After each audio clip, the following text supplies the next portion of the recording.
Welcome back. So in this very video, we will be discussing question number 11 to question number 16 of NCERT back exercise 11th class. The chapter is structure of atom. So in the previous videos, we have discussed question number 1 to 5 and question number 6 to 10 in the two videos. So let us now move into what is question number 11 and do the solution to that question. All right. So let us move into the statement for question number 11. Question number 11 says, a 25 watt bulb is there which emits a monochromatic yellow light. 25 watt. First of all, we need to know what is the meaning of 25 watt. 25 watt means 25 joule of energy is getting emitted per second. So it is equal to 25 joule per second. All right. Now, the wavelength of one quantum, it is given as equal to 0.57 micrometer. So the quantum which is coming out of the bulb, one quantum, it is having this wavelength. And we need to find out the rate of emission of quanta per second. Rate of emission of quanta per second. All right. Now, how we will do that? Now we know what is the energy emitted per second. We can find out the energy emitted by one photon or one quantum. If we know these two, we can just divide the energy of one quantum with the total energy. We will get the answer. All right. So energy is equal to hc upon lambda. So it is equal to 6.63 into 10 raised to the power minus 34 joule second multiplied by 3.0 into 10 raised to the power 8 meter per second upon 0.57. Micro is 10 raised to the power minus 6. So just calculate it. You will get the energy of one quantum. 6.63 multiplied by 3 divided by 0.57. It is coming out to be equal to 34.895 multiplied by 10 raised to the power. So 6 plus 8 will become 14. So it is minus 20 joule. So this is the energy of one quantum.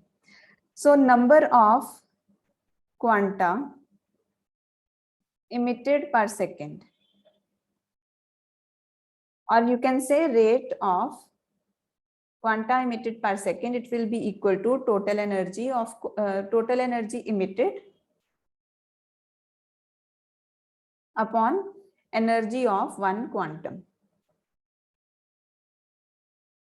So it will be equal to 25 joule per second upon 34.895 into 10 raised to the power minus 20 joule.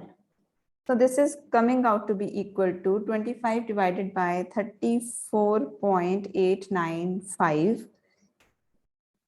It is equal to 0.716 multiplied by 10 raised to the power 20. These per second. So these many quanta will be emitted per second. So this will be equal to 7.16 into 10 raised to the power 19 per second. All right. Now let us move into question number 12. So the question number 12 says, electrons are emitted with zero velocity from a metal surface when it is exposed to radiation of wavelength 6800 angstrom. Okay, so this is the question of photoelectric effect because the electron is getting emitted or ejected from a metal surface. Okay, so first of all, let us note down what we have been given. So velocity has been given to be equal to 0. That is, the velocity of the ejected electron will be equal to 0. So if velocity is 0, kinetic energy is also will be equal to 0.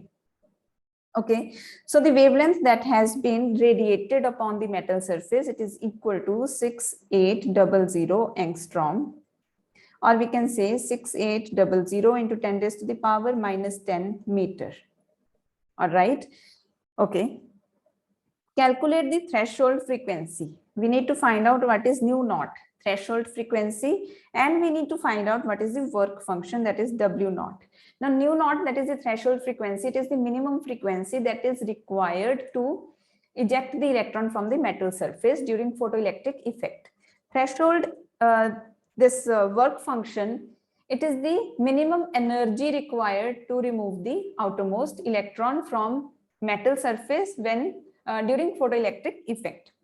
So from this, what we can write is kinetic energy is equal to h nu minus h nu naught. So if this is 0, h nu will be equal to h nu naught, or we can say nu will be equal to nu naught. All right, now wavelength has been given. So from wavelength, we can find out what will be the value of frequency. So nu is equal to C upon lambda. So it is equal to 3.0 into 10 raised to the power 8 meter per second upon 6800 into 10 raised to the power minus 10 meter. So this is coming out to be equal to 0.000441 into 10 raised to the power 18 per second. Or we can say 4.41, 1, 2, 3, 4. So we are moving the decimal point 4 places towards the right side. So it will be multiplied by 10 raised to the power 14 per second. So this is the frequency. So threshold frequency is equal to the frequency of the wave itself. So this we can write equal to nu naught. Now the work function W naught, it is equal to h nu naught. So it will be equal to 6.63 into 10 raised to the power minus 34 joule second multiplied by 4.41 into 10 raised to the power 14 per second. So it will be equal to 6.63 multiplied by 4.41 equal to, it is coming out to be equal to 29.24 into 10 raised to the power, it will be minus 20 joule. This much energy will be required. So you just can convert it into the scientific notation. All right. So hope you know now how to convert it into scientific notation. So let us move into question number 13. Question number 13. The statement for question number 13 is, what is the wavelength of light emitted when the electron in a hydrogen atom undergoes transition from an energy level n equal to 4 to an energy level n equal to 2. Okay, we need to find out lambda. So it is the question of a hydrogen atom, emission spectrum of hydrogen atom. So 1, 2, 3 and 4. So this is n equal to 1, n equal to 2, n equal to 3, n equal to 4. The electron is coming back from 4th energy level to 2nd energy level. Okay, now here when it will come back from higher energy level to a lower energy level, there will be emission of energy. To that energy, there will be a corresponding wavelength. We need to find out that wavelength. Now, for solving this kind of question, when we are talking about the emission spectrum of hydrogen, we need to use the Rydberg formula. Rydberg formula. So according to Rydberg formula, 1 upon lambda is equal to R into 1 upon N1 square minus 1 upon N2 square. So now N1 is the level to which the electron is returning. N1 is the level to which the electron is returning, N2 is the level from where the electron is returning. So Rydberg, this is R is the Rydberg constant. It is also written as RH. So any symbol you can use. So these units will be at the end per centimeter. So now let us just solve it. The value for Rydberg constant is 109677 per centimeter. Okay. So N1 here is 2.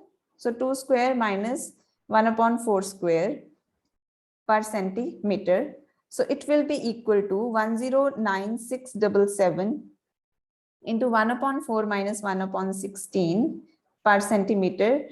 109677 64. Here it will be 16 minus 4 per centimeter, 109677 into 12 upon 64 per centimeter. So this is the value for 1 upon lambda, 109677 multiplied by 12 divided by 64. So this is coming out to be equal to 20564.4.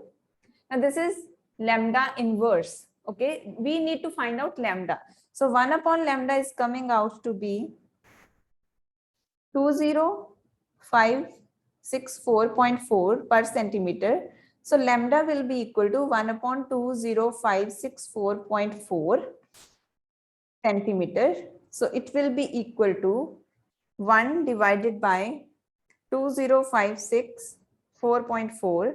It is coming out to be equal to 0.0000486 centimeter, or we can say 1, 2, 3, 4, 5, 4.86 into 10 raised to the power minus 5 centimeter. So we have moved the decimal place 5 points to the right hand side, so power will be negative. Okay, so this is the result. This is the lambda for this very wave which is getting emitted, or light which is getting emitted from the hydrogen atom when the electron is jumping from 4th energy level to 2nd energy level. So let us now move into question number 14. So question number 14 here is, how much energy is required to ionize a hydrogen atom if the electron occupies n equal to 5 orbit? So let us just clear the screen first and then move into it. So the statement says, question number 14, the statement says that the electron is in 5th energy level, n equal to 5, and we need to ionize that electron when ionize the hydrogen atom in which the electron is lying in the 5th energy level. So from 5th energy level, we need to remove the electron.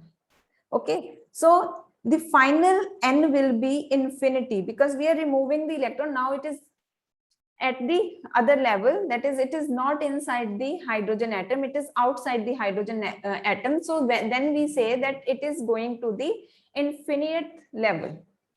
Okay, so first of all, we need to see that we need to find out what will be the energy required to remove the electron from n equal to 5th level. So delta E will be equal to E2 minus E1. E2 minus E1. Now what is E2 here? E2 is the energy of the level to which the electron is going. That is this one. So we can say this is N2, this is N1.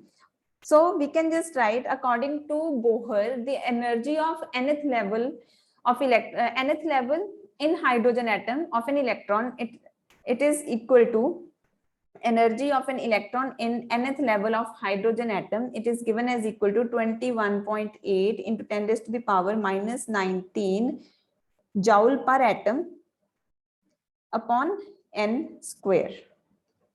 This is the energy. Okay, so we need two energies. One, when E5 is there, then is E infinity. So we can take this as E2 because this is the level to which the electron is going, and this as E1. Okay, so E2 minus E1, it will be equal to minus 21.8 into 10 raised to the power minus 19 upon infinity square joule per atom minus 21.8 into 10 raised to the power minus 19 upon 5 square joule per atom. Okay, now this value is going to be equal to 0 because anything divided by infinity, it is equal to 0. So it will be equal to 0 minus 21.8. So it is 5 square. It is not 52. It is 5 square. 25 minus 19 joule per atom. So this will be equal to, now let us just find it out. 21.8 divided by 25. It is coming out to be equal to 0.872 into 10 raised to the power minus 19 joule per atom. So this much energy will be required to remove the electron of hydrogen atom when the electron is present in the fifth energy level. Now the second part of this question is compare your answer with the ionization enthalpy of hydrogen atom, that is the energy required to remove the electron from n equal to 1 orbit. So this was the ionization energy when we needed to remove the electron from fifth orbit. Now from the first orbit, first of all, we will need to find out what will be the energy required. Then we will be taking the ratio to compare the two values. Okay, so you just can take this as delta E, and next we will be taking as delta E dash.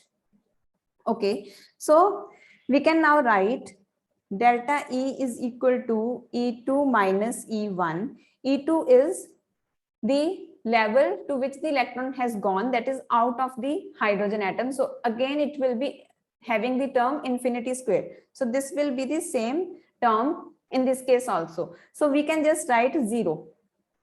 You need to put the value here, then write 0 for that. So minus 21.8 into 10 raised to the power minus 19 upon 1 square joule per atom. So this will be equal to 21.8 into 10 raised to the power minus 19 joule per atom. So this is the ionization energy for hydrogen atom when the electron is present in the first energy level, that is n equal to 1 orbit. Now we need to you can take this as E dash. Now delta E dash upon delta E, it will be equal to 21.8 into 10 raised to the power minus 19 upon 0.72 into 0.872 into 10 raised to the power minus 19. So this will come out to be equal to, let us just quickly do it, 21.8 divided by 0.872. Okay, this is the value. So this is coming out to be equal to 25. So this will cancel out. So this means delta E dash is equal to 25 times delta E. So this means to remove the electron from the first energy level, we need 25 times more energy than to remove the electron from the fifth energy level of hydrogen atom. All right, hope this is clear to you. Now let us move into the 15th question, that is last question of this very video. Okay, so question number 15 is, what is the maximum number of emission lines when the excited electron of a hydrogen atom in n equal to 6 drops to the ground state?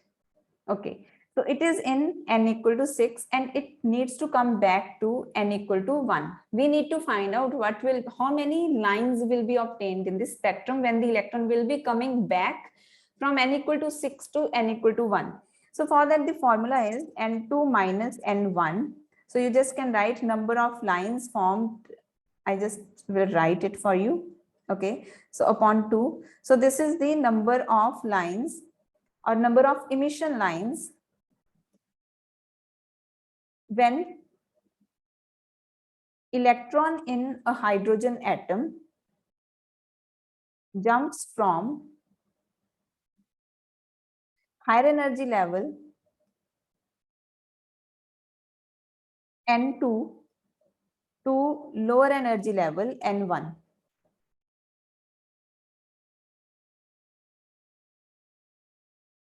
So here N1 is equal to 1 and 2 is equal to 6. All right. So it will be equal to 6 minus 1 into 6 minus 1 plus 1 upon 2. So this will come out to be equal to 5 into 6 upon 2 equal to 30 upon 2 equal to 15. So 15 lines will be obtained. Now just see here. Suppose we are having 6 levels. This is n equal to 6. This is n equal to 1. N equal to 2. Then this is n equal to 3. N equal to 4. N equal to 5. So from 6th level, the electron can directly go to the first level. Or it can go to the second level first and then to the first level. It can go to the third level, then to the second level, then to the first level. It can come to the fourth, it can come to the fifth. Okay, then this electron, it can first go to the fifth level, or you can just say it can come to the fifth level, and from fifth level it can come back to the sixth level, then to the fourth level, then to the third level, then it can come to the one level, second level, third level, fourth level, like this. Now when it is in the fourth level, it may come to the first level, it may come to the second level, it may come to the third level. Then from the third level, it may directly come to the first level or to the second level. And when it is in the second level, it will come to the first level. So just count the lines. Now 1, 2, 3, 4, 5, 6, 7, 8, 9, 10, 11, 12, 13, 14, 15. So these are the 15 ways how the electron can jump from n equal to 6 to n equal to 1. Now, most of you must be thinking that why I give only 5 questions in a video. I can give even more. But you know what? We should always work in small chunks. Because when our mind knows that we need to do only this much, its productivity increases. So just try to follow this. When you are doing the self-studies, work in small chunks of time. Like you can work for 45 minutes and after that take a break of 5 minutes. So your mind, it gets time to relax and to retain what it has studied or it has understood. So it will work like a magic for you, because I have experienced it myself that it does. Because when we keep on working for long hours, what happens is our mind gets tired and we need to give it time to relax. Okay, so just this is a quick tip for you to increase your productivity so that you can perform better in your exams, because I really want you to, grow in your academics as well as in your personal life, right? So this tip is not only for studying, it is for everything, whatever you do in your life. So whenever you are working, whether it is physical work or a mental work, do the work in small chunks and then take a break. All right, so I will see you in the next video with next 5 questions. Hope you are taking lots of notes. Keep taking notes. That will help you. It will further increase your productivity. It will increase your speed. It will increase your confidence for sitting in the exams, and definitely you will get great results. All right, so I will see you in the next video.